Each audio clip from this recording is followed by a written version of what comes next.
महिलांच्या मध्ये उमेद बंद होणार आहे अशा पद्धतीच्या भावना निर्माण करून या महिलांना इथं बोलवण्याचा प्रयत्न केला. असं कुठल्याही पद्धतीचं उमेद बंद होणार आहे असा कुठलाही शासन निर्णय नाही, शासनाने जाहीर केलेलं नाही. 2026 पर्यंतची जी आपण बघतो की उमेदची 2026 पर्यंतच्या जी मुदत आहे ती सातत्यानं एक्सटेंड होत असते, वाढत असते. हे 2011 पासूनचा ही निरंतर प्रक्रिया आज चालू आहे. चौकशी मी याची आम्ही करणार आहे की अशा पद्धतीनं महिलांच्या मध्ये जी भावना निर्माण करण्याचा प्रयत्न केला की उमेद बंद होणार आहे. जोपर्यंत मोदी जे आहेत, जोपर्यंत मोदींचं सरकार आहे, जोपर्यंत देवेंद्रचं सरकार आहे, उमेद बंद होणार नाही हे मी सभागृहाला निमित्तानं आश्वासित करतो. आणि त्या निमित्तानं मी तोही बोलतो मी. आणि त्यामुळं काल मी चौकशी करायचा विषय तर याची चौकशी करणार आहे की अशा पद्धतीनं कोण असा विषय होतो. कारण विषय हा 2800 कर्मचाऱ्यांचा विषय होता कालचा.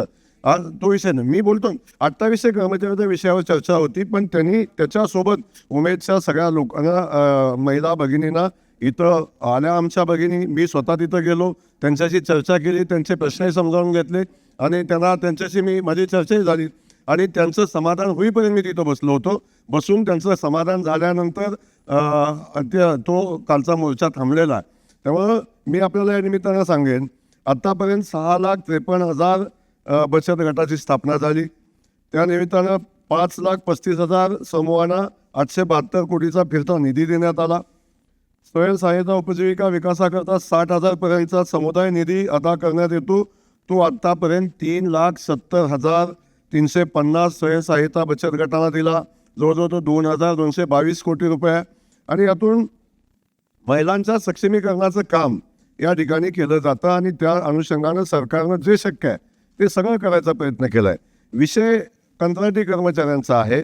उमेदचा जोपर्यंत उमेद चालू आहे तोपर्यंत ते कर्मचारी सेवेमध्ये राहतील. त्यांचे प्रश्न आहेत, त्यांचं म्हणणं आहे की आम्हाला सेवेत कायमचं करा. 26 नंतर आमचं काय होणार आहे, कायम करणं तर तुम्हाला माहिती आहे साहेब शक्य आहे का नाही. त्यामुळं बिहार राज्यामध्ये कशा पद्धतीनं त्यांना सवलती दिल्या जातात या संदर्भातली माहिती मी तातडीनं मागवली. 1 महिन्याच्या आत माहिती मागवून आपण त्या निमित्तानं त्या कर्मचाऱ्यांना न्याय देण्याची भूमिका आपण घेऊ. आणि माझ्याकडे आलेले जेव्हाच होते मी अधिकाऱ्यांना सांगितलं की तुम्ही जे तातडीनं मागवून घ्या. आणि त्यांनी काय केलेलं आहे, त्यांचं कुठल्या केंद्राच्या कुठल्या मॅन्युअलचं त्यांनी अनुकरण केलं आहे, त्यातल्या कुठल्या मॅन्युअलमध्ये अंमलबजावणी केलेली आहे याची माहिती आपण घेऊ. त्यामुळं जे जे शक्य आहे या प्रक्रियेमध्ये ते आपण करू. आदरणीय शिवराजसिंह चव्हाण साहेबांच्या सोबत मी सातत्यानं बोलत असतो. आमच्या अनेक बैठका झालेल्या आहेत. मी आपल्याला आश्वासित करतो की या उमेदच्या सगळ्या याच्या संदर्भात मी मंत्री झाल्यापासून 11 महिन्यामध्ये किमान 11 बैठका मी घेतलेल्या आहेत. त्यांच्याशी चर्चा करत असताना या सगळ्या घटकांना न्याय देण्याची भूमिका घेतलेली आहे. जे जे शासनाकडून करणं शक्य होतं ते निर्णय मी तातडीनं घेतलेले आहेत. आणि आता या निमित्तानं मी आपल्याला सांगतो की आपला जेव्हा आपण बैठकीची मागणी केलेली आहे, अधिवेशन संपल्या 15 दिवसाच्या आत आपल्याला बैठकीचं निमंत्रण देऊन संबंधित कर्मचाऱ्यांना आपण संघटना आहे त्यांनाही आपण बोलू, त्यांच्यासोबत आपण बैठक करू. आणि त्याचसोबत आपण जे विनंती केलेली आहे, केंद्रीय मंत्री सन्माननीय शिवराजसिंह चव्हाण साहेब खूप मोठं काम ते या निमित्तानं करतायत. आणि या बचत गटाच्या चळवळीला बळ देत असताना मोदीजींच्या ज्या संकल्पना आहेत त्याची अंमलबजावणी करत असताना खूप मोठे निर्णय नव्यानं घेण्याचं काम ते करतायत. तर मी त्यांच्याकडे विनंती करेन की आम्हाला बैठकीचा वेळ द्यावा आणि मी आपल्याला त्या निमित्तानं बैठक घेऊ ची वेळ घेऊन निश्चितपणे तुमच्यासोबत बैठक करू.